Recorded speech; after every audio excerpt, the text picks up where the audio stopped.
Sasa leo tunaangazia moja ya operesheni kubwa na hatari zaidi za kijeshi ambazo zimewahi kutikisa Mashariki ya Kati. Shambulio hili zito la pamoja lililofanywa na Marekani kwa kushirikiana bega kwa bega na Israel dhidi ya Iran lilianza rasmi tarehe 28 mwezi Februari mwaka 2026. Na nikuambie kitu, ndani ya saa chache tu, anga zima la Iran lilijaa sauti za kutisha za ndege za kivita na milipuko mizito ya mabomu. Mwanzoni kabisa mwa kimbunga hicho, ndege hatari za kivita za Israel aina ya F-15 Eagle, F-22 Raptor pamoja na F-35 Lightning II zilivamia anga la Iran na kuanza kushambulia malengo mbalimbali ya kijeshi kwa kutumia mabomu mazito kutoka angani. Lakini hilo lilikuwa ni trailer tu, ilikuwa ni mwanzo tu wa operesheni kubwa zaidi.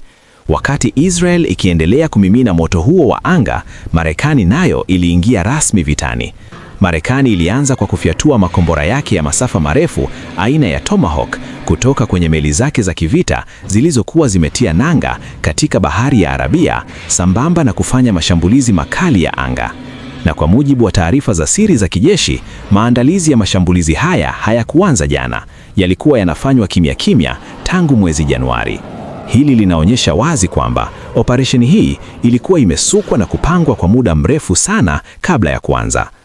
Katika uchunguzi wa saa 48 za kwanza za mashambulizi haya, ripoti zinaonyesha kwamba Marekani ilitumia silaha na teknolojia za hali ya juu mno. Moja ya teknolojia mpya kabisa iliyotumika ni matumizi ya drone zinazojulikana kama Lucas. Hizi ni drone za gharama nafuu, lakini zina uwezo wa kutisha wa kufanya mashambulizi na upelelezi. Drone hizi ambazo zimetengenezwa na kampuni ya ulinzi ya Marekani iitwayo SpectreWorks zinafanana sana kimaumbile na zile drone za Iran aina ya Shahed 136.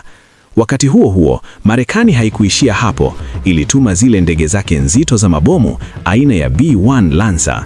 Ndege hizi zilishambulia vituo vya siri vya chini ya ardhi ambavyo Iran inavitumia kuhifadhi makombora ya balistiki. Inaripotiwa kuwa ndege 3 za aina hii ziliruka moja kwa moja kutoka Marekani hadi Iran kutekeleza shambulio hilo. Sasa, sikia hii, moja kati ya ndege hatari na za